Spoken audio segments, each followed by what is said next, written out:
आपण देखुथिबे जो भली भाव में कोठी पंचायत रे आज पदयात्रा लोक मानकर जो स्नेह श्रद्धा भल पाइबा मत अभिभूत करिछि एवं प्रबल वर्षा सते आज सभा लोक मैंने बसी रही सभा को साफल्य कले सेतिपई मु कोठी पंचायत समस्त जनसाधारण को धन्यवाद दूची कृतज्ञता ज्ञापन करछि। मु प्रथम कही जे एथर निर्वाचन एक भिन्न निर्वाचन हम एथर निर्वाचन पारादीप जनसाधारण लड़े।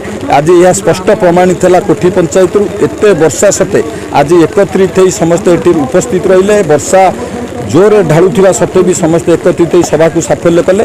दीर्घ 25 वर्ष धरी जो परिवार पारादीप विकास रे बाधक साजी पारादीप लोक मान सहित छलना करिछि पारादीप लोक मान प्रतारित करिसंती आज समस्त एकत्रित होइछन्ती पारादीप पारादीप परिवर्तन पाई एवं पारादीप विकास पाई भारतीय जनता पार्टी एकमात्र विकल्प एथरे संदेह नहीं। लोक माने मनस्थ कर सारिसंती भारतीय जनता पार्टी की विजय करिवे जोड़ी फुलरे भोट देवे पारादीप किभली भाव में विकास हम 2-3 गुण से पारादीप लोक मैंने पारादीप जनसाधारण मैंने सामिल हो सारी।